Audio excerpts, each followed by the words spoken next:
In the shadows of Tokyo's criminal underworld, a mother's past was about to resurface in blood.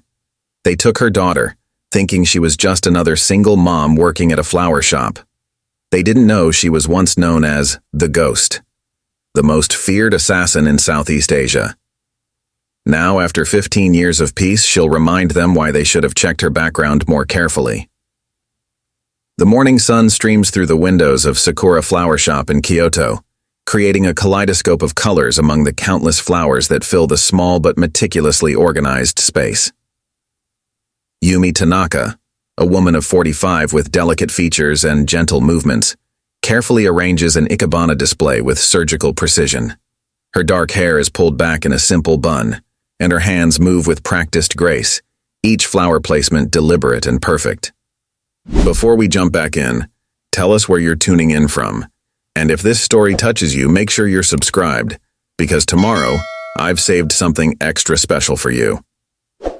The shop has become her sanctuary over the past 15 years, a place where she can lose herself in the artistry of flower arrangement and pretend that her previous life never existed. The gentle scent of cherry blossoms and fresh-cut stems fills the air, masking the lingering scent of gun oil from the weapon she still keeps hidden beneath the counter. Old habits die hard, even after all these years. The cheerful chime of the shop's bell breaks her concentration, and her daughter Keiko bursts through the door, her school uniform slightly disheveled, radiating teenage enthusiasm. At 16, Keiko is everything Yumi had hoped she would be. Bright, innocent, and untouched by the darkness that had defined her mother's former life. Her daughter's dark eyes sparkle as she announces her acceptance into a prestigious summer program in Singapore, waving the acceptance letter like a victory flag. While Yumi's face shows genuine joy, a flash of concern crosses her eyes at the mention of Singapore. The city holds too many ghosts, too many old enemies who might recognize her face, even after all these years. Keiko dismisses her mother's worry with a typical teenage eye roll, unaware of the real reasons behind her mother's apprehension. "Mom, you can't protect me forever," she says with the confidence of youth. "It's just a summer study program." If only she knew the irony of those words. Later that night, in their modest but immaculate apartment above the flower shop, Yumi kneels before a hidden safe concealed behind a traditional painting of Mount Fuji. The combination comes to her fingers automatically, the dates of 3 successful assignments that had made her legend in the underworld. Inside lies a passport bearing the name Mei Wong, accompanied by stacks of various currencies, a small black notebook filled with contacts written in a code only she can decipher, and a single photo of a younger version of herself standing next to a man whose face has been burned away. Her mind drifts back 15 years to a luxury hotel in Singapore, where she moved silently through a corridor dressed as hotel staff. Her movements then were different, predatory and lethal, as she entered the room of a sleeping, corrupt businessman. The garrote wire had caught the moonlight as it descended, quick and clean, the way she always worked. That was supposed to be her last job, the one that would set her free. Instead, it had set in motion events that forced her to disappear completely. The memory dissolves as her phone buzzes with a text from an unknown number. The ghost can't hide forever. Yakuza still remembers. Her hands remain steady as she deletes it, having received similar warnings before. The frequency of these messages has been increasing lately, a sign that her carefully constructed peace is starting to crumble. She makes a mental note to check her backup escape routes and emergency caches, another habit she's never been able to break. In the back room of the flower shop the next morning, Yumi meticulously checks inventory while Takeshi, a stern but grandfatherly figure of 65, observes her work. Few know that he was once her handler, the man who had helped her disappear and build this new life. Their conversation turns tense as he reminds her of the life she's built over 15 years and the long memory of the Yakuza, particularly regarding her actions against the Inagawa family. "The new generation is moving up," he warns, his weathered face grave. "They're looking to prove themselves by settling old scores." Yumi's response is firm. She had no choice. They broke the code by targeting civilians. But now, with her daughter planning to go to Singapore and rumors of new Inagawa leadership looking to restore honor, The past she's tried so hard to escape looms closer than ever. The true test of her resolve comes that evening as Yumi practices ikebana in her apartment, her movements betraying her deadly nature through their precise efficiency. Years of training never truly fade.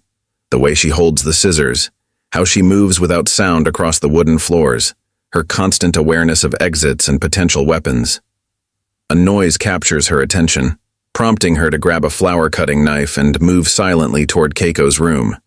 The knife feels familiar in her grip, bringing back muscle memories she spent years trying to suppress. Finding the room empty brings momentary relief until she discovers the note on the bed, written in elegant calligraphy. The ghost's daughter says hello. Time to pay old debts. The gentle facade of the flower shop owner crumbles instantly, replaced by something far more dangerous. She moves to her closet, opening a hidden compartment that reveals a cache of weapons and equipment untouched for 15 years. Guns, passports, burner phones, and everything else she'd need to wage a private war. Speaking in flawless Mandarin, she utters a deadly promise. You should have left her out of this. The transformation is complete. The peaceful life she's built shatters like glass, revealing the lethal precision and cold determination that once made her Southeast Asia's most feared assassin. The ghost has returned, but this time she isn't working for a client or following someone else's orders. This time, she's pursuing something far more personal. Revenge for the one thing she swore to protect above all else. As she begins to plan her daughter's rescue, the criminal underworld of Asia is about to remember why the name The Ghost once struck fear into the hearts of even the most hardened criminals. They took her daughter thinking she was just a simple flower shop owner, their last and most fatal mistake. Yumi's first move is to activate old networks that have lain dormant for 15 years. She reaches out to her former information broker, a man known only as the Librarian, who operates a rare bookstore in the heart of Kyoto's ancient district. The store's weathered wooden exterior and musty atmosphere hide a sophisticated intelligence operation that has survived decades of underworld shifts. As she pushes open the creaking door, the smell of aged paper and leather bindings brings back memories of countless covert meetings. The librarian, now in his 70s with thick glasses and trembling hands, looks up from his ancient ledger and freezes. "The ghost," he whispers, his voice a mixture of fear and respect. "I heard rumors you had died in Singapore." The next few hours reveal a disturbing pattern that Yumi had been too focused on her peaceful life to notice. The Inagawa Kai, one of Japan's most powerful Yakuza families, has undergone a violent succession. The new leader, Kazuto Inagawa, is the son of the man she'd killed 15 years ago, her last target before disappearing. Young, ambitious, and ruthless, Kazuto has spent years methodically tracking down everyone connected to his father's death. The librarian spreads photographs across his antique desk, showing surveillance images of Yumi and Keiko over the past month. "They've been watching you for weeks," he explains, hands trembling as he adjusts his glasses. "The summer program acceptance letter. It was their way in. They control the foundation that runs it." Back in her apartment, Yumi begins to prepare methodically. The cache of weapons she'd maintained all these years comes alive under her expert hands as she checks and cleans each piece. Her muscle memory returns instantly, the weight of a pistol feeling more natural than the delicate flower scissors she's wielded for the past decade and a half. She changes into dark tactical gear hidden behind the false back of her closet, the material still fitting perfectly. A burner phone chirps, a message from one of her old contacts in Singapore. They've spotted unusual movement around an abandoned warehouse in the industrial district, traditionally Inagawa territory. More importantly, they've intercepted communications about a special guest arriving from Japan. The night air is thick with humidity, as Yumi makes her way through Singapore's shadowy streets. She's already eliminated 3 of Kazuto's scouts without raising any alarms, their bodies hidden carefully to buy her more time. The warehouse looms ahead, its corroded metal walls reflecting the dim glow of distant city lights. Through her scope, she counts 12 guards, professional hitmen, not ordinary Yakuza soldiers. Their positioning and alertness tell her they're protecting something valuable. Preparing and narrating this story took us a lot of time, so if you are enjoying it, subscribe to our channel. It means a lot to us. Now back to the story. Or someone. A sudden movement catches her eye. A young guard checking his phone, his jacket falling open to reveal a distinctive tiger tattoo. She recognizes the mark of the Red Tiger Clan, mercenaries who specialize in high-risk protection details. This confirms her suspicions. Kazuto isn't just trying to kill her, he's trying to draw her out. Using the skills that earned her the name Ghost, Yumi infiltrates the warehouse's perimeter. The first two guards fall silently to her garrote wire, their bodies carefully concealed in the shadows. The third almost spots her, but a precisely thrown knife ends his observation permanently. Inside, she discovers evidence of recent activity: fresh cigarette butts, warm coffee cups, and, most importantly, a school uniform blazer with Keiko's name tag still attached. Her daughter was here, but they've moved her. A laptop left running provides the next piece of the puzzle: emails discussing a transfer to a more secure location, a heavily guarded compound on the outskirts of the city. As she prepares to exit the warehouse, her instincts scream a warning. The guard rotation is off. They're moving too precisely, too purposefully. This isn't a normal patrol pattern, it's a closing net. Kazuto's voice suddenly echoes through hidden speakers, young but carrying the weight of old money and power. "Ghost-san," he says, mixing formal Japanese with mocking familiarity. "Or should I call you Yumi? My father spoke of you in his final moments. He said you were the best he'd ever seen. I've spent 15 years preparing to prove him wrong." The warehouse erupts in coordinated gunfire as hidden shooters reveal their positions. Yumi moves like smoke through the chaos, years of training taking over as she eliminates threats with surgical precision. But this isn't the real fight. It's just the opening move in Kazuto's game. She escapes the ambush with only a minor shoulder wound. But the message is clear. Kazuto has been planning this for years, studying her methods, learning her patterns. He's turned her own techniques against her, using her daughter as bait in an elaborate trap. As she treats her wound in a safe house that hasn't been opened since before Keiko was born, Yumi realizes that to save her daughter, she'll have to become something more dangerous than the Ghost ever was. She'll have to become the monster that the underworld always feared she might be.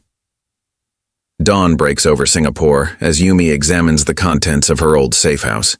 Hidden beneath layers of dust and forgotten memories, she finds what she's been looking for: a scratched metal briefcase containing detailed files on every major crime family in Southeast Asia.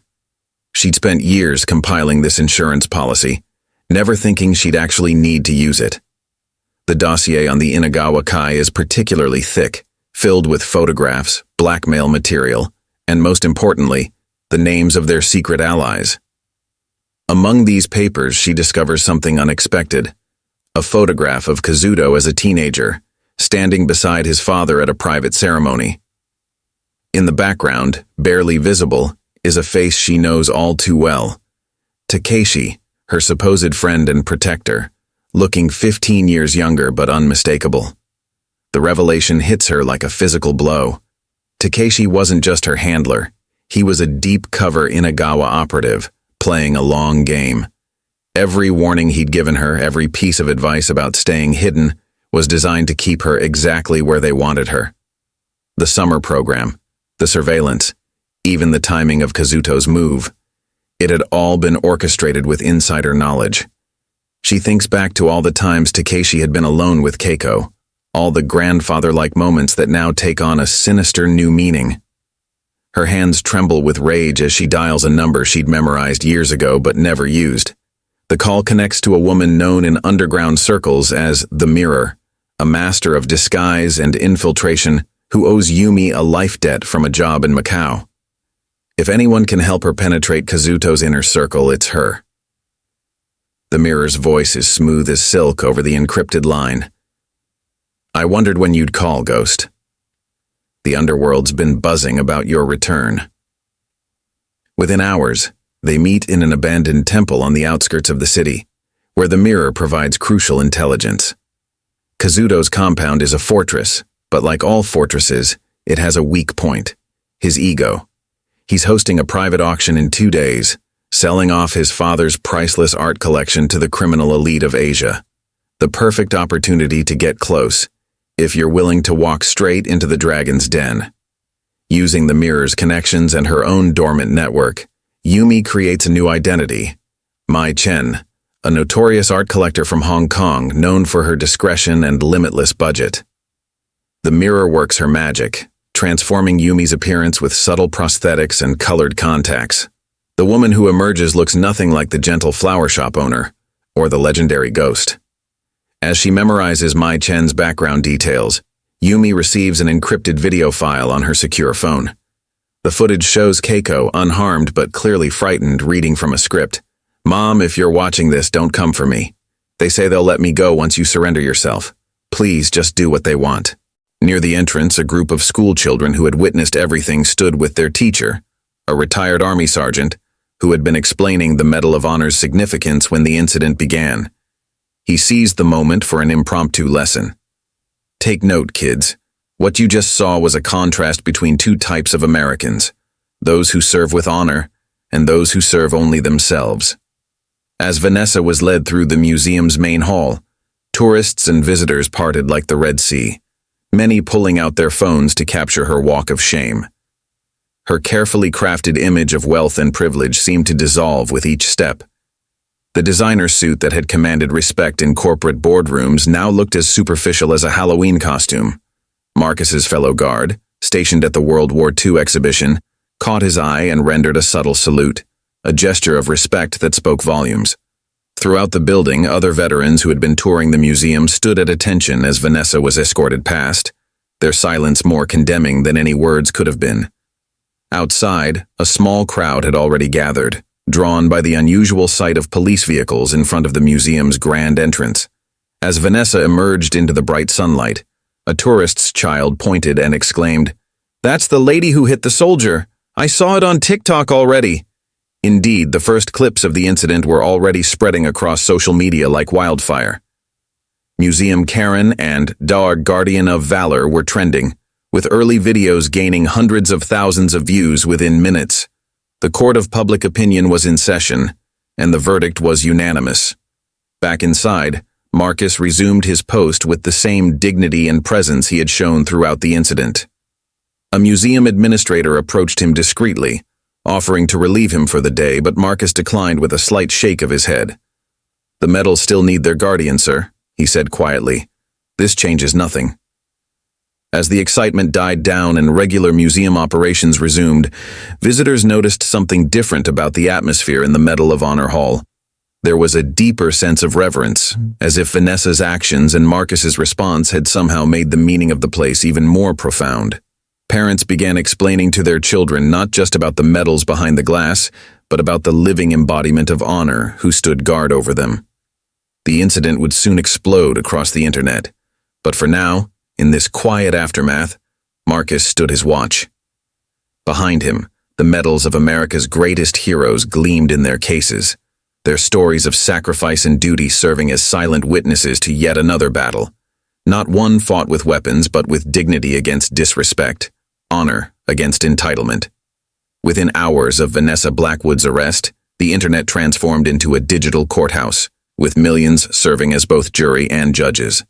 The video of her confrontation with Marcus Henderson spread across platforms faster than breaking news, spawning countless memes, reactions, and heated discussions about privilege, respect, and the treatment of veterans in modern America.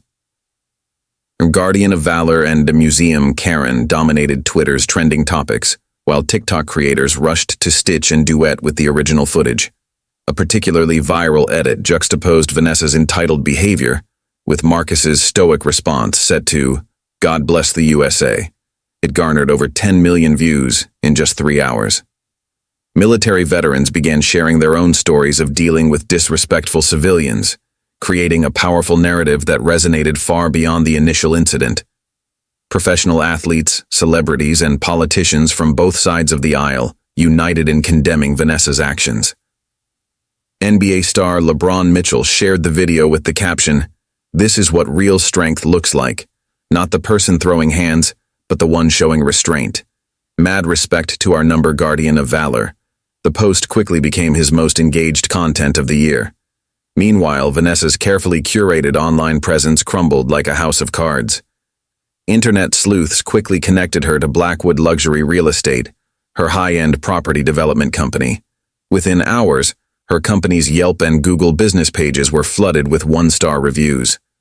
Her professional Instagram account, once a showcase of multi-million-dollar property deals and luxury lifestyle posts, became a battlefield of angry comments and veteran supporters.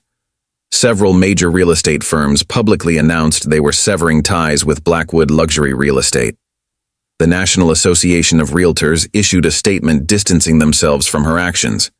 The behavior displayed in today's viral video stands in direct opposition to our values of respect, integrity, and community service.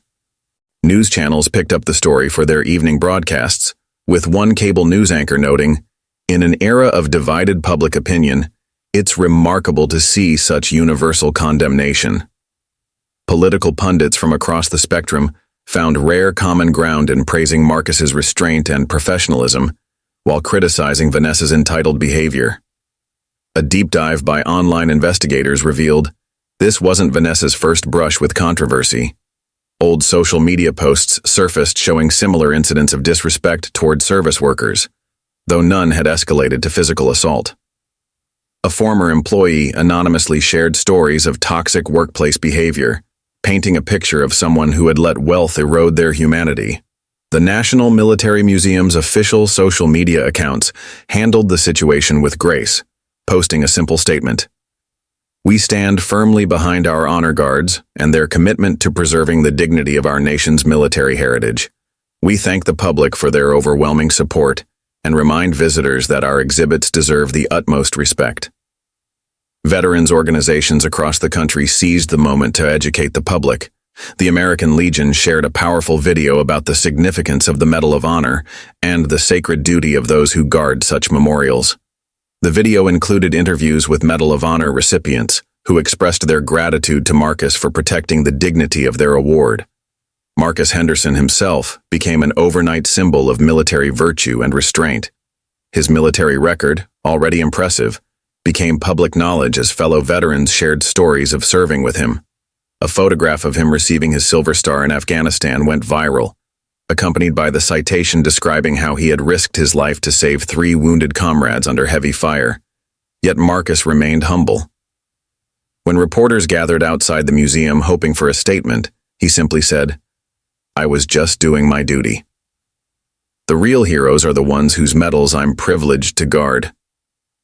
His words, delivered with quiet dignity, only enhanced his growing reputation as a model of military bearing and professionalism. The incident sparked broader discussions about respect for military traditions in modern society. Educational institutions reached out to the museum, requesting virtual tours for their students, specifically asking to learn about the Medal of Honor exhibition and its significance. Several universities began incorporating the video into their ethics and civics courses as a case study in citizenship and respect for national institutions. By evening, video clips from security cameras emerged, showing additional angles of the confrontation. These new perspectives only reinforced the public's support for Marcus, as they clearly showed his remarkable restraint in the face of escalating provocation. Body camera footage from the responding officers captured Vanessa's transformation from arrogant aggressor to stunned defendant, providing what one social media user called a masterclass in consequences. As night fell on the nation's capital, the incident had evolved from a viral moment into a cultural touchpoint. News anchors discussed the tale of 2 Americans, one representing service and sacrifice, the other entitlement and disrespect. Sociologists appeared on news programs, analyzing what the public's overwhelming response revealed about American values and the enduring respect for military service. The day's events would continue to reverberate through social media, traditional news outlets, and American culture at large. But for now, as millions shared, commented, and reflected on what they had witnessed, one thing became crystal clear. Society had drawn a line in the sand, and Vanessa Blackwood had picked the wrong side of history to stand on. The morning after the incident, Vanessa Blackwood faced the harsh fluorescent lights of a Washington, D.C. courtroom, her designer suit replaced by standard-issue courtroom attire. Her usual confidence had evaporated, replaced by the shell-shocked expression of someone watching their carefully constructed world crumble in real time. The charges against her were more serious than she had initially assumed. The prosecutor, a former military JAG officer named Sarah Chen, read them aloud with precision. Assault on a federal officer, violation of protected historical space, disorderly conduct in a national museum, and disruption of a memorial site. Each charge echoed through the courtroom like a nail in the coffin of Vanessa's reputation. Her high-priced attorney, James Morrison, tried to spin the incident as a misunderstanding blown out of proportion by social media. But the evidence was overwhelming. Multiple videos from different angles, witness statements, and the crystal-clear security footage left no room for interpretation. The judge, a Vietnam veteran himself, watched the footage with a stoic expression that grew increasingly stern. "Your Honor," Morrison argued, "Ms. Blackwood is a respected businesswoman who has contributed significantly to the community. This was an isolated incident, a momentary lapse in judgment exacerbated by work stress and—" The prosecutor interrupted. "With all due respect, Your Honor, we have evidence suggesting this is part of a pattern of behavior." She proceeded to present screenshots of Vanessa's past social media posts, showing numerous instances of disrespecting service workers, security personnel, and even mocking a veterans parade. This wasn't a lapse in judgment. This was the day her actions finally caught up with her attitude. Outside the courthouse, a crowd had gathered. Veterans in their service caps stood alongside ordinary citizens, many holding signs reading "Support our Guardian of Valor" and "Respect is not optional." Several Medal of Honor recipients had traveled to D.C. specifically to attend the hearing, their presence adding gravity to the proceedings. The judge's voice cut through the tension like a knife. "Ms. Blackwood, stand." Vanessa rose on shaking legs, her expensive perfume unable to mask the nervous sweat that had broken out across her forehead. "In my 30 years on the bench, I have seen many displays of disrespect, but few as calculated and shameless as yours." He continued, his words measured and heavy with purpose. "You didn't just assault a federal officer. You attempted to humiliate a decorated veteran for social media entertainment. You didn't just cross a physical line, you crossed every line of basic human decency. In doing so, you disrespected not only Mr. Henderson, but every service member who has ever stood watch over our nation's memorials." The sentence came down like a thunderbolt: 6 months in federal prison, a $250,000 fine to be donated to veterans organizations, 1,000 hours of community service at veterans facilities, and a lifetime ban from all Smithsonian properties. Additionally, she would be required to attend a comprehensive educational program about military history and the significance of the Medal of Honor. As the gavel fell, Vanessa's carefully maintained composure finally broke. Tears streaked her designer makeup as reality set in. Her attorney immediately announced their intention to appeal, but the judge's words weren't finished. "Ms. Blackwood, I suggest you spend less time planning appeals and more time reflecting on the path that brought you here." Meanwhile, across town at the National Military Museum, Marcus Henderson continued his duty with the same unwavering dedication. The number of visitors had tripled, many coming specifically to show their respect. Children approached with hand-drawn thank you cards, veterans rendered crisp salutes, and ordinary citizens simply nodded in appreciation as they passed. The museum had installed a new plaque near the Medal of Honor exhibition, reading, "This sacred space is protected by guardians who embody the values represented by the medals they watch over: honor, courage, and commitment." Below it, a smaller line added, "Respect for these values is not optional, it is our duty as Americans." In an unexpected turn of events, several of Vanessa's former business associates approached the museum with a proposal. They wanted to establish a foundation that would fund educational programs about military history and civic responsibility for school children. The first program would be titled The Guardian's Watch: Learning Respect Through Service. As evening approached and the museum prepared to close, an elderly Medal of Honor recipient who had witnessed the original incident returned. He wheeled himself up to Marcus and spoke softly. "Son, I earned this medal in Vietnam, but you showed more courage yesterday than I did in combat. Sometimes the hardest battles are the ones where we must show restraint. Marcus remained at attention, but allowed himself a slight nod of acknowledgement. The Medal of Honor recipient continued. You protected more than just medals yesterday. You protected what they represent. That's a different kind of valor, but valor nonetheless.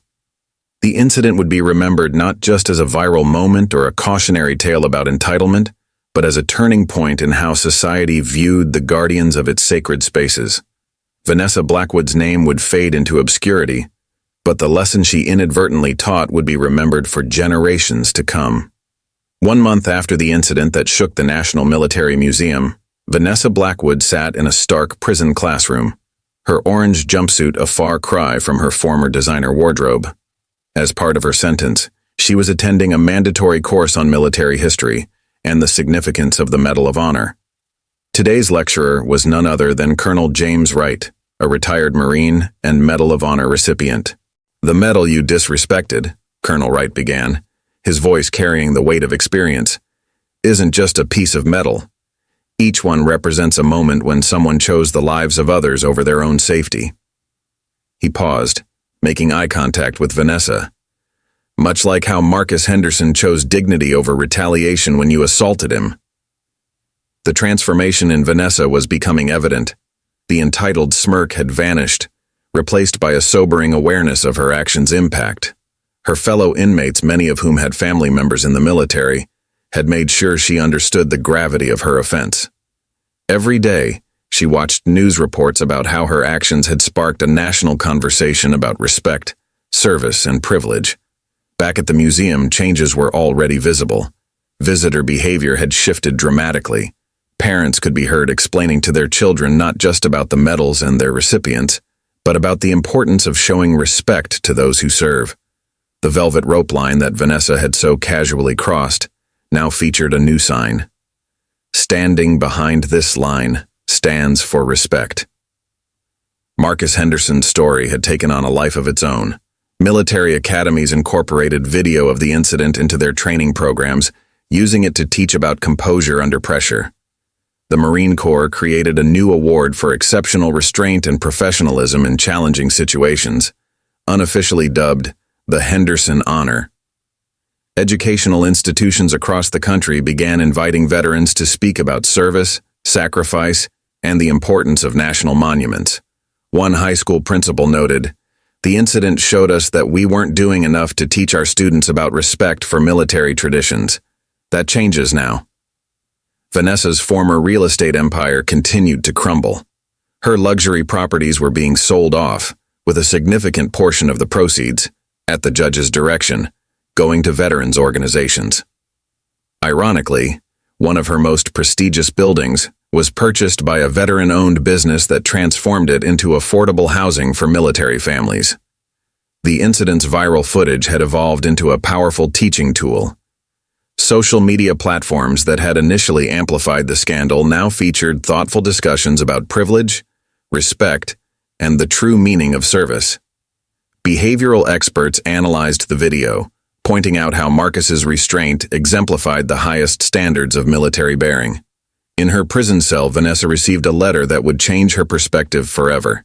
It was from the widow of a Medal of Honor recipient, describing how her late husband had sacrificed his life saving his entire unit in Afghanistan. "The medal you mocked," the letter read, "represents thousands of such stories. Each one is sacred. Each one deserves reverence." The museum itself had become a symbol of resilience and dignity. Visitor numbers had doubled, with many coming specifically to pay their respects to Marcus and the values he represented. A new exhibition, Guardians of Honor, The Story Behind the Watch, detailed the history of those who protected America's military heritage. Marcus Henderson's impact extended far beyond the museum walls.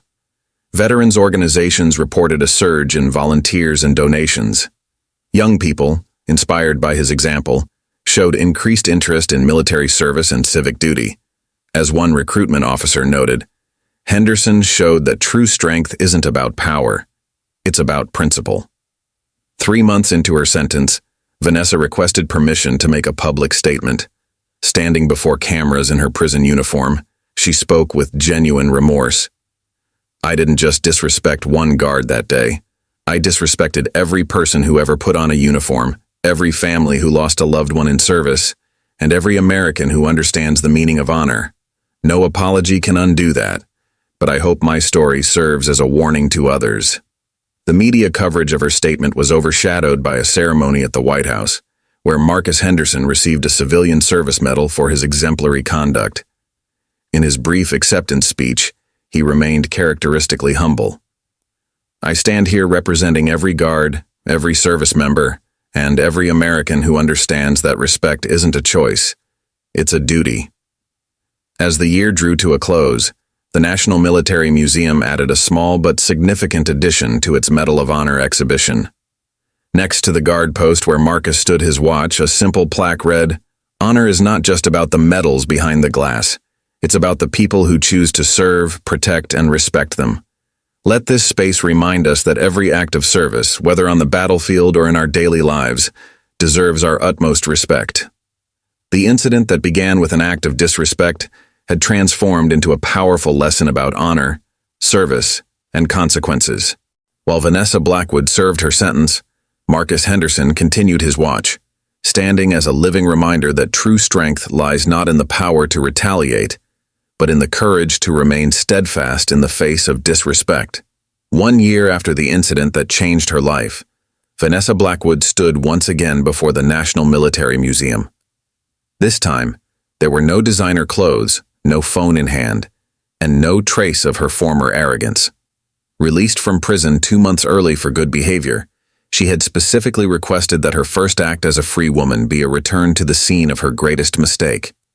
The morning sun cast long shadows across the museum steps as she approached, her hands trembling slightly. She wore simple business attire, her once perfectly manicured nails now plain and practical. The security guard at the entrance recognized her immediately. Her face had become impossibly familiar over the past year, but instead of turning her away, he nodded solemnly. They had been notified she was coming. "The museum opens in 30 minutes, Ms. Blackwood," he said professionally. "Mr. Henderson is expecting you." The words hung in the air like a weight. This meeting had been arranged through proper channels, approved by both the museum administration and her probation officer as part of her rehabilitation process. Inside, the Medal of Honor exhibition looked exactly as it had that fateful day, yet everything felt different. The morning light streaming through the glass dome seemed to illuminate not just the medals, but the weight of history they carried. Marcus Henderson stood at his post as steadfast as ever, but today he was permitted to break protocol for a unique moment of reconciliation. Vanessa approached the velvet rope, the same line she had so casually crossed a year ago, and stopped respectfully behind it. The silence in the empty museum was profound. When she finally spoke, her voice carried none of its former pretense. "Mr. Henderson, I spent 180 days in prison thinking about what I did, but it wasn't the prison sentence that changed me." She paused, gathering her thoughts. "It was the letter from Mrs. Chen, the widow of a Medal of Honor recipient. She invited me to have dinner with her family during my community service at the VA. Her husband died throwing himself on a grenade to save his unit. She showed me his medal, told me his story, and for the first time, I understood what these medals truly mean." Marcus maintained his professional bearing but turned slightly to acknowledge her presence. Vanessa continued, "I've spent the past year learning about sacrifice, honor, and respect. I've heard stories that will stay with me forever. Stories of young men and women who gave everything for others. Stories that these medals represent." From her simple handbag, she withdrew a small package wrapped in plain brown paper.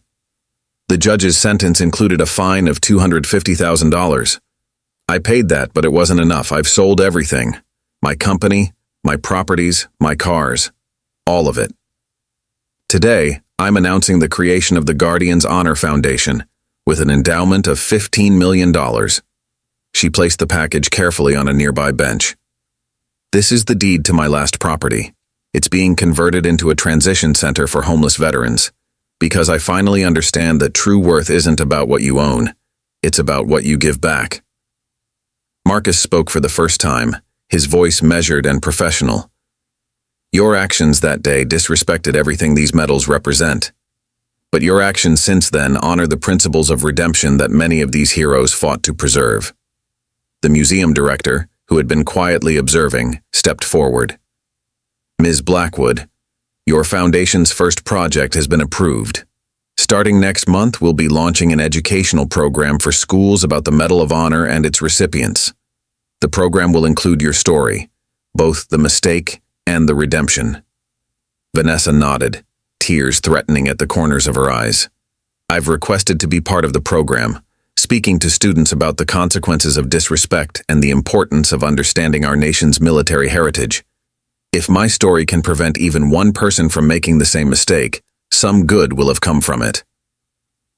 As the first visitors began filtering into the museum, Vanessa prepared to leave.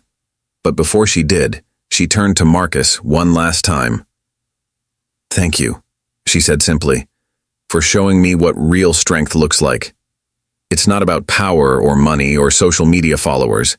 It's about standing firm in your principles, even when faced with disrespect. She walked toward the exit, stopping briefly to look at the new plaque that had been installed. Respect is learned. Honor is earned. Both must be preserved. Below it was a small display that would soon include her story, not as a tale of shame, but as a testament to the transformative power of understanding and redemption. Outside, the morning sun had fully risen, casting the museum's marble columns in golden light. A group of school children were gathering for the day's first tour, their excited chatter filling the air. As Vanessa descended the steps, she overheard a young girl ask her teacher, "Is this where the brave guard stands?" The teacher's response carried on the morning air. Yes, and his story teaches us something very important, that sometimes the bravest thing isn't about what you do, but about what you choose not to do. Vanessa Blackwood walked away from the National Military Museum for the last time, leaving behind the person she had been and carrying with her the lessons that would define who she had become. Behind her, Marcus Henderson stood his eternal watch, guarding not just medals but the very principles that make redemption possible. 5 years after the incident that became a national teaching moment, the National Military Museum hosted a special exhibition titled Guardians of Honor: A Legacy of Respect. The ceremony marking its opening drew an unprecedented crowd, including military leaders, politicians, and civilians from across the country. Marcus Henderson, now the head of security training for all Smithsonian institutions, stood at attention as the ribbon was cut. His promotion had come with offers to leave his post, but he had chosen to remain a guard at the Medal of Honor exhibition 3 days a week, understanding that his presence had become part of the museum's living history. The new exhibition hall featured an interactive display about the incident that had transformed museum security protocols nationwide. Visitors could watch restored footage of the confrontation, followed by interviews with veterans, security personnel, and even former troublemakers who had learned valuable lessons about respect and dignity. What happened here 5 years ago wasn't just about one guard and one disrespectful person, explained Dr. Sarah Martinez, the museum's new director. It became a catalyst for a national conversation about respect, service, and the price of freedom. Today, we're seeing the fruits of that conversation. Statistics displayed on a digital wall told the story. Reported incidents of disrespect at military monuments had dropped by 78% nationwide. Applications for museum security positions from veterans had increased threefold. Most significantly, school programs about military history and civic responsibility had seen a 145% increase in student engagement. The Guardians Honor Foundation, started by Vanessa Blackwood, had expanded beyond its original mission.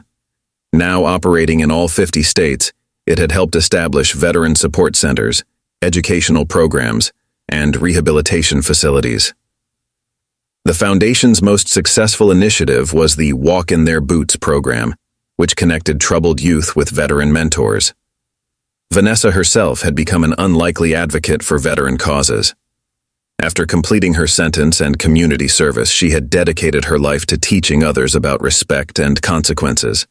Her speaking engagements at schools and military bases drew large crowds, her story serving as a powerful reminder that redemption was possible through genuine remorse and positive action. The medal recipients I've met over the past 5 years taught me something profound, she shared during the exhibition's opening ceremony. Heroism isn't just about the big moments of sacrifice, it's about the small choices we make every day to show respect, to honor others, and to stand for something greater than ourselves. The incident had sparked changes far beyond the museum's walls. Police academies incorporated the footage into their training programs, using it to teach officers about maintaining composure under provocation. Business schools analyzed it in ethics classes. Social media companies developed new guidelines about filming and mocking security personnel. Perhaps most remarkably, a new tradition had emerged at the museum. Every year on the anniversary of the incident, visitors would leave small tokens of respect, challenge coins, flowers, and handwritten notes at Marcus's post. The gesture had spread to other military monuments across the country, creating what became known as the Guardian's Watch movement. Marcus's example had inspired a new generation of service members. Military recruiters reported that candidates often cited his dignity under pressure as an inspiration for enlisting. The Marine Corps had formally incorporated his story into their training about bearing and discipline, dubbing it the Henderson Standard. The museum itself had evolved. The Medal of Honor exhibition now included an honor guard selection program that was among the most rigorous in the nation. Veterans competed for the privilege of standing watch, seeing it as a continuation of their service. Each guard underwent extensive training not just in security procedures, but in the history of every medal and recipient they protected. Technology had changed too. Instead of signs warning against disrespect, the museum now featured augmented reality displays that allowed visitors to experience the stories behind each medal. When people approached the guard posts, their phones received automatic notifications about proper etiquette and the significance of the watch. We've learned that respect can't just be demanded, it must be understood, explained Colonel James Wright during the exhibition's opening. What Marcus Henderson did 5 years ago wasn't just maintain his composure. He showed us that the true power of a uniform lies not in its authority, but in the principles it represents. As the ceremony concluded, a group of young museum guides, all veterans themselves, prepared for their first tours. They wore pins bearing the new museum motto, "Through understanding comes respect." Each had completed a training program that emphasized not just historical knowledge, but the kind of dignity under pressure that Marcus had demonstrated. The last display in the new exhibition showed a simple photograph. Marcus at his post, standing watch as he had done countless times before. Below it, a quote from a Medal of Honor recipient captured the enduring lesson of that fateful day. Courage comes in many forms. Sometimes it roars in the heat of battle. Sometimes it stands silent in the face of disrespect. Both kinds of courage keep our nation strong. 10 years to the day after the incident that changed the face of museum security forever, a young woman in a crisp police academy uniform stood before the Medal of Honor exhibition. Her name was Sarah Blackwood, and the weight of her last name was both a burden and a motivation. As Vanessa Blackwood's daughter, she had lived through the aftermath of her mother's infamous actions, but had chosen to transform that legacy into something meaningful. I was 15 when my mother disrespected that guard. Sarah shared with her fellow cadets gathered for a special training session. I watched our family's reputation crumble, saw our wealth disappear, and initially I was angry at her, at the guard, at everyone. But then something unexpected happened. I witnessed my mother's genuine transformation. The National Military Museum had chosen this anniversary to launch its newest initiative, the Guardian's Legacy Program, a comprehensive training curriculum for law enforcement and security personnel nationwide. Sarah, now 25, had been invited as a keynote speaker, her unique perspective bridging the gap between past and present. Marcus Henderson, now in his final year before retirement, stood at his usual post. Though silver had crept into his hair, his bearing remained as impeccable as ever. He had turned down numerous promotions over the years, preferring to serve where he felt he made the most difference, standing guard over the medals that represented America's highest values. My mother's foundation has helped thousands of veterans, Sarah continued, her voice strong and clear. But for me, the most powerful lesson wasn't in the grand gestures or the millions donated. It was in the small moments. Watching her spend evenings studying military history, seeing her cry while reading letters from veterans' families, observing her quietly standing in line like everyone else when visiting military monuments. The museum had evolved in ways no one could have predicted a decade ago. The original viral video of the incident, rather than being hidden away as a dark moment in history, had become a cornerstone of training programs across the country. But now, it was accompanied by years of follow-up material showing the power of redemption and the importance of understanding military traditions. Today, I'm announcing a new chapter in this story, Sarah revealed. The Guardian's Honor Foundation, in partnership with the National Police Academy, is launching a scholarship program for children of veterans to enter law enforcement. We're calling it the Henderson Initiative, because true authority comes not from power, but from dignity and respect. Marcus, permitted to break protocol for this special occasion, stepped forward to shake Sarah's hand. The moment was captured by dozens of cameras, but unlike the viral video of a decade ago, these images would represent healing and progress rather than conflict and disrespect. The ceremony took an unexpected turn when Sarah shared a personal story. Last month, while cleaning out some old boxes, I found my mother's phone, the one she used that day. It still had the original video she never got to post.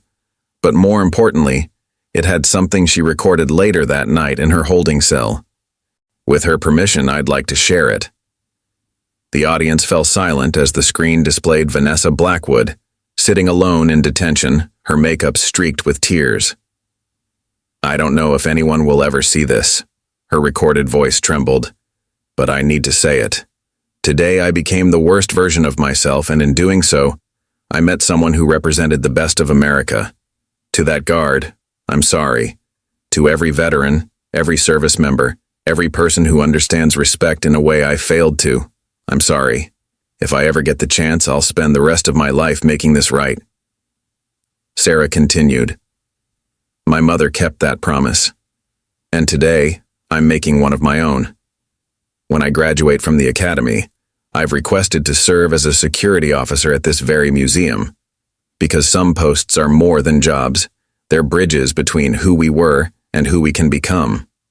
The ceremony concluded with the unveiling of a new permanent installation, a wall of screens showing a continuous loop of moments of honor, security footage from museums and monuments across the country where guards had displayed exceptional dignity and restraint in the face of disrespect. Marcus Henderson's incident led the sequence, but it was now one of hundreds, each telling its own story of quiet strength. As visitors filed past the exhibition that afternoon, they noticed something unique. Standing at attention beside Marcus Henderson was a newly graduated museum guard completing her first day of duty. Her name tag read, Officer Sarah Blackwood, and her presence represented something powerful, the idea that from our worst moments can come our greatest opportunities for growth. A young boy, no more than 10, looked up at the two guards and asked his father, Dad, why are there two of them today? The father smiled, understanding the deeper significance of what he was witnessing. Because, son, sometimes the best way to guard our history is to show that people can change it for the better. 20 years had passed since that fateful day at the National Military Museum. On a crisp autumn morning, Marcus Henderson prepared for his final watch. After 2 decades of unwavering service, the man whose dignity had changed a nation was about to stand his last guard over the Medal of Honor exhibition. The museum had organized a special ceremony, but Marcus, true to his nature, had requested something simpler. The medals are the heroes, he had insisted. I'm just their guardian. Nevertheless, hundreds had gathered to witness this historic changing of the guard, including military leaders, politicians, and countless visitors whose lives had been touched by his example. Vanessa Blackwood, now in her 60s, sat quietly in the audience. Her hair had turned gray, and her face showed the lines of time, but her eyes reflected a peace that had come from 2 decades of dedicated service to veterans' causes. The Guardian's Honor Foundation she had established had grown into a billion-dollar organization, operating in 15 countries and supporting military families worldwide. "When I watch him stand there," Vanessa whispered to her daughter Sarah, now a veteran museum guard herself, "I'm reminded that sometimes our worst mistakes can lead to our greatest purpose." Sarah, who had risen to become the head of museum security training, squeezed her mother's hand in understanding. The exhibition hall had evolved over the years. Interactive displays now allowed visitors to experience the stories behind each medal through augmented reality. Yet the core remained unchanged. The quiet dignity of the guards who stood watch over America's highest military honors. The Henderson Protocol for handling disruptive visitors had become standard training at museums worldwide. As Marcus took his position one last time, a group of young recruits stood at attention nearby. They represented the newest class of museum guards, each personally selected through the rigorous program that Marcus had helped develop. Among them stood James Chen, the grandson of Mrs. Chen, the Medal of Honor widow whose letter had first touched Vanessa's heart 2 decades ago. The ceremony began with an unexpected announcement. The Smithsonian Institution had created a new position, Curator of Guard Heritage. Marcus would become its first holder, ensuring that the traditions and values he had embodied would be preserved for future generations. 20 years ago, the museum director began, a moment of disrespect became a catalyst for change. Today, we don't just guard medals, we guard the values they represent. And no one has embodied those values more than Marcus Henderson. A timeline display near the entrance told the story, the viral video that had sparked outrage, the transformation of a privileged woman into a humble servant of veterans' causes, the creation of educational programs that had reached millions, and the countless small moments of dignity that had followed in their wake. As Marcus prepared to step away from his post for the final time, something unprecedented occurred. The assembled crowd, which included 12 Medal of Honor recipients, rose as one and rendered a silent salute. The gesture, spanning generations and backgrounds, acknowledged that some forms of service transcend the battlefield. Sarah Blackwood stepped forward, representing both her own journey and the institution's future. 20 years ago, my mother's actions could have sparked a cycle of anger and retaliation. Instead, thanks to Mr. Henderson's dignity, they sparked a revolution of respect. The museum unveiled its newest edition, a permanent exhibition titled The Guardian's Watch. It chronicled not just the infamous incident, but the 2 decades of positive change that had followed. Interactive displays showed how one moment of restraint had rippled out to affect military monuments and museums around the world. Marcus finally spoke, his voice carrying the same quiet authority it had held for 20 years. "When I first stood watch here, I thought I was guarding medals. Over time, I realized I was guarding something far more precious, the values these medals represent. Honor isn't just about moments of dramatic courage, it's about the quiet dignity we show in our daily choices." As he prepared to leave, Marcus faced one final surprise. The Medal of Honor Recipient Society had created a new civilian award, the Henderson Medal for Distinguished Public Service. He would be its first recipient, but more importantly, it would be presented annually to civilians who demonstrated extraordinary dignity in public service. The ceremony concluded with a powerful gesture. As Marcus stepped away from his post for the last time, 100 veterans, including Sarah Blackwood, simultaneously took position at guard posts in 100 museums across the country. Each wore a small pin bearing Marcus's motto, "Dignity under fire." Vanessa Blackwood, watching her daughter stand watch, reflected on the journey that had brought them here. Sometimes, she mused to those nearby, our greatest failures can lead to our greatest redemptions. All it takes is someone strong enough to show us a better way. As the sun set on Marcus Henderson's final watch, its rays caught the medals in their cases, creating a dance of light that seemed to salute his service. The man who had turned a moment of disrespect into a legacy of honor finally allowed himself a small smile. His watch was ending, but his example would stand guard forever.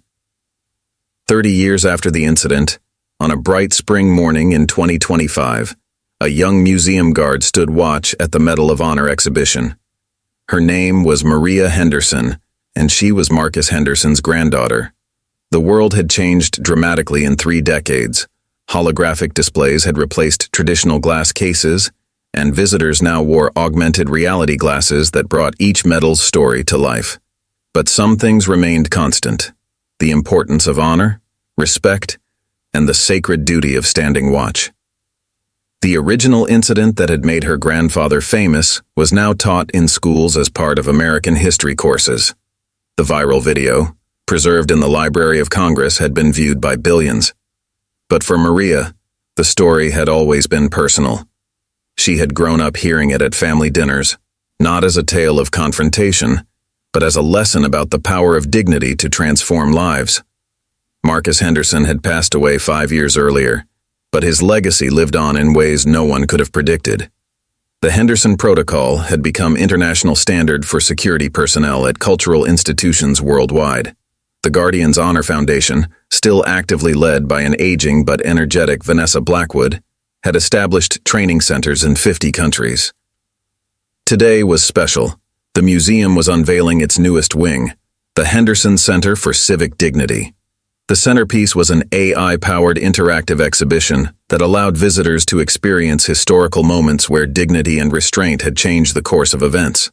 The original confrontation between Marcus and Vanessa served as the opening chapter. Sarah Blackwood, now superintendent of all Smithsonian security operations, stood beside Maria at the ceremony. Though her hair had grayed, she carried herself with the same purpose that had driven her to follow in her mother's footsteps of redemption. "Your grandfather," she told Maria, "taught us that sometimes the most powerful response is no response at all." The ceremony drew an unprecedented crowd. Among them was 90-year-old Vanessa Blackwood, who insisted on attending despite her advanced age. She moved slowly with a walker, but her eyes remained sharp and clear. When she saw Maria in her guard uniform, tears welled up in her eyes. "Standing there," Vanessa said softly, "you look just like him. Same bearing, same dignity." She reached into her bag and pulled out something that drew gasps from those nearby. Her original phone from that fateful day, preserved all these years. "The museum asked me to donate this for the new exhibition. It seems fitting that you should be the one to place it in its display case." As Maria accepted the phone, a remarkable moment unfolded. Every guard in the museum, over 100 men and women, spontaneously stood at attention. Many were graduates of the Henderson Guard Academy, an elite training institution that combined military precision with conflict resolution and cultural awareness. The new wing featured something unprecedented: a real-time global map showing every cultural institution that had adopted the Henderson Protocol. Thousands of points of light sparkled across continents, each representing a place where dignity and respect were actively guarded. The map updated constantly as new institutions joined the network. A special display honored the Guardian's line, the velvet rope that Vanessa had crossed 30 years ago. It had become a symbol so powerful that similar lines at museums worldwide were now known as Henderson lines, each representing not just a physical boundary, but a moral one. The ceremony reached its emotional peak when Maria, standing at her grandfather's former post, received an unexpected honor. The Congressional Medal of Honor Society announced the creation of the Marcus Henderson Civilian Courage Award, recognizing individuals who demonstrated extraordinary restraint and dignity in challenging situations. Vanessa Blackwood, assisted by her daughter Sarah, stood to make her final public speech. 30 years ago, I crossed a line thinking my privilege gave me the right. What I found on the other side wasn't just consequences, it was a calling. Marcus Henderson didn't just teach me about respect. He showed me that true strength lies in the power to transform ourselves. As the ceremony concluded, Maria assumed her watch position, standing exactly where her grandfather had stood 3 decades earlier. The original medals, though now augmented by technology, still gleamed in their cases. But they were no longer just symbols of military valor.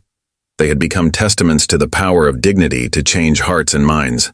A young visitor, probably no more than 10, approached Maria with a question. Is it true that your grandfather was the guard from the famous story? Maria smiled gently, maintaining her professional bearing. Yes, but he would want you to remember something more important. It's not about who stands guard, but what we're guarding. These medals represent the best of human courage, and sometimes that courage is as simple as choosing dignity over anger. As the sun set on this historic day, the lights of the new Henderson Center cast a warm glow across the exhibition hall. Maria Henderson stood her watch, carrying forward a legacy that had grown far beyond one incident to become a global movement for dignity and respect. The world had changed in countless ways, but the power of quiet strength to transform lives remained eternal. 50 years had passed since the incident that changed museum security forever. The year was 2075, and the National Military Museum was hosting its golden anniversary commemoration of what had become known simply as the Henderson moment. The world had transformed dramatically. Holographic guides led visitors through virtual reconstructions of historic battles, and quantum preservation fields protected the precious metals. But at the heart of it all, a human guard still stood watch. Today was particularly special because of an unprecedented gathering.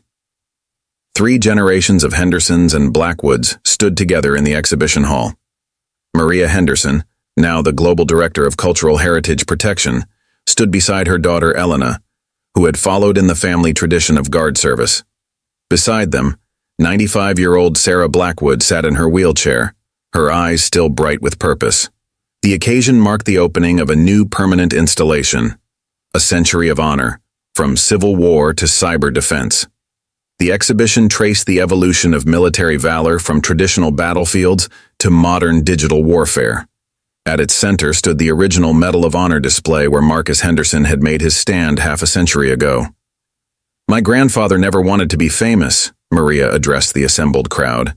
He used to tell me that fame was the enemy of duty. But what happened here 50 years ago wasn't about fame. It was about something timeless, the power of dignity to change hearts. The ceremony featured a groundbreaking technological tribute. Using advanced AI and historical records, a holographic recreation of Marcus Henderson stood at his post, perfectly capturing his bearing and presence. Next to him, in a powerful symbol of reconciliation, stood a hologram of Vanessa Blackwood from her later years, when she had dedicated her life to veterans' causes. Sarah Blackwood, who had continued her mother's work with the Guardians Honor Foundation, revealed something that had been kept secret for decades. My mother left a sealed letter with instructions to open it 50 years after the incident. Today, we share its contents with the world. The letter, displayed on massive holographic screens, began, "To those who guard our treasures in the future, what you protect is not just medals or monuments. You guard the very essence of human dignity. My greatest mistake became my life's greatest teacher, showing me that true strength lies not in the power to dominate, but in the courage to stand firm in your principles." The impact of that day had rippled far beyond museum security. The Henderson Protocol had evolved into a global standard for conflict resolution, taught in schools and adopted by peacekeeping forces worldwide. The simple act of standing one's ground with dignity had inspired a revolution in how society handled confrontation. Elena Henderson, representing the 3rd generation, stepped forward to make a surprising announcement. Today, we're launching the International Henderson Institute for Dignity and Conflict Resolution. This virtual reality training center will allow security personnel worldwide to experience historical moments of crisis and learn from how they were handled with dignity. The Institute's first simulation would recreate the famous confrontation, allowing trainees to experience both perspectives, the guard's unwavering dignity and the aggressor's journey to redemption. But it would also include hundreds of other examples from the past 50 years where the Henderson Protocol had prevented escalation and promoted understanding. A touching moment occurred when a group of veteran guards, some well into their 80s, formed an honor cordon. Among them were people who had been inspired by Marcus's example to join museum security services across the world.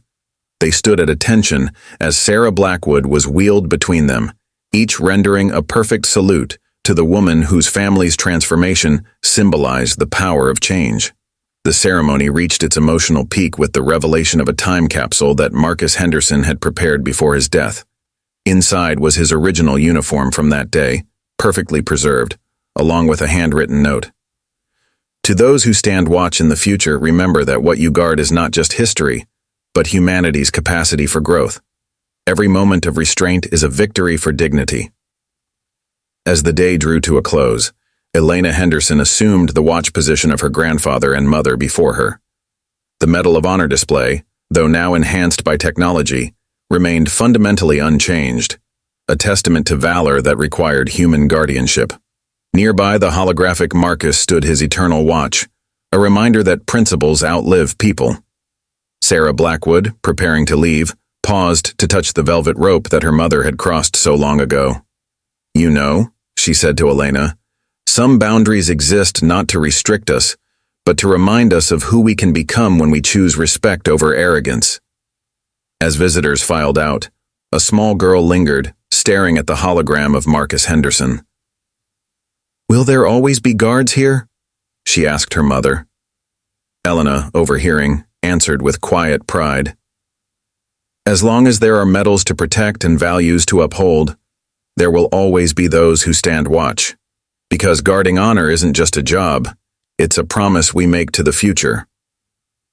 The sun set on 50 years of transformed lives, but the legacy lived on in every guard who stood watch, in every moment of choosing dignity over confrontation, and in the countless lives touched by one man's unwavering commitment to duty and honor. 100 years had passed since the day a single act of dignity changed the course of countless lives. The year was 2125, and the National Military Museum had become more than just a building.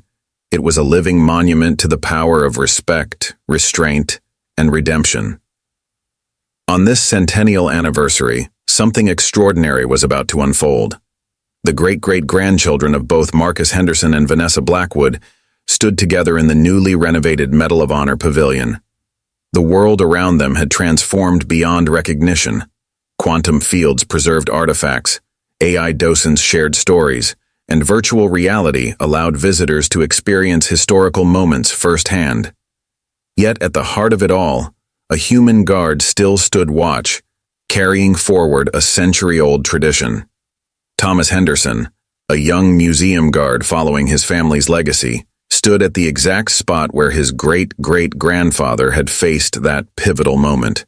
Beside him, Alexandra Blackwood Chen, the CEO of the now Global Guardians Legacy Corporation, represented the extraordinary journey of her own family from infamy to redemption. "A century ago," Alexandra addressed the gathered crowd, "two families were forever linked by a moment of conflict that transformed into a legacy of understanding. Today, we don't just commemorate that moment, we celebrate 100 years of its ripple effects across human society." The centennial celebration unveiled something unprecedented.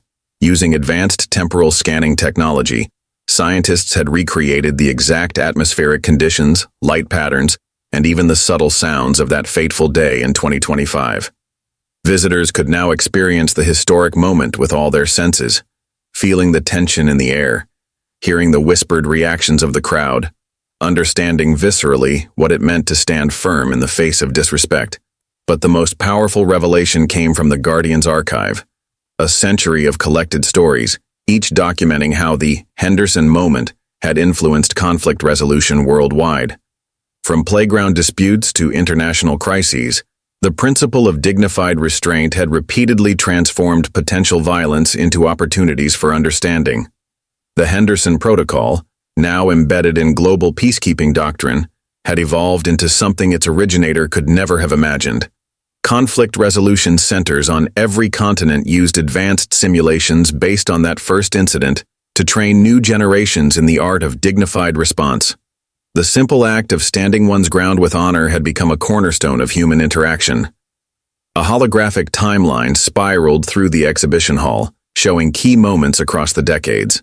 The formation of the Guardians Honor Foundation, the establishment of the International Institute for Dignified Response, the adoption of Henderson principles in global education, and countless small moments where dignity had prevailed over discord.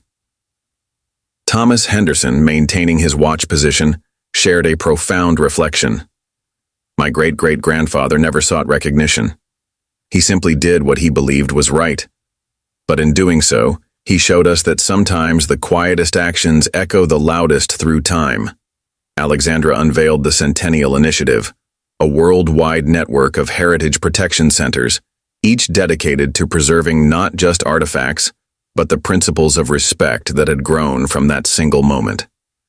We stand here, 100 years later, not as descendants of adversaries, but as partners in preserving humanity's noblest qualities. The ceremony reached its emotional peak with the activation of the Centennial Arch, a quantum-engineered monument that would preserve the complete emotional and historical resonance of the Henderson moment for future generations. Within its field, visitors could experience not just the physical reality of that day, but the deeper currents of human dignity that had transformed a moment of conflict into a century of progress. As the day drew to a close, something extraordinary occurred. Security guards from museums, monuments, and cultural sites worldwide participated in a synchronized moment of stillness, a global tribute to the power of standing firm in one's principles. For 1 minute, millions of guards across Earth and its colonies stood in perfect silence, embodying the dignity that had become their profession's hallmark. The final act of the Centennial was deeply personal. Thomas Henderson and Alexandra Blackwood Chen together unveiled a simple plaque that would mark the spot for the next 100 years. It read, "On this spot, humanity learned that true strength lies not in the power to strike, but in the courage to stand firm in dignity. May the next century find us worthy of this legacy." As the crowds departed, a young child approached Thomas at his post. "Will people still remember this story in another 100 years?" she asked innocently. Thomas smiled, maintaining his professional bearing as he replied, "As long as there are those who choose dignity over anger, respect over arrogance, and understanding over conflict, this story will never truly end. Because it's not just history, it's a promise we renew every time we choose to stand with honor." The sun set on a century of transformation, but the watch continued. In museums and monuments across the galaxy, guards stood their posts with quiet dignity, each one a testament to the enduring truth that had emerged from a single moment, that in the space between action and reaction lies the power to change not just a moment, but the very course of human understanding. Up next, you've got 2 more standout stories right on your screen. If this one hit the mark, you won't want to pass these up. Just click and check them out. And don't forget to subscribe and turn on the notification bell so you don't miss any upload from us.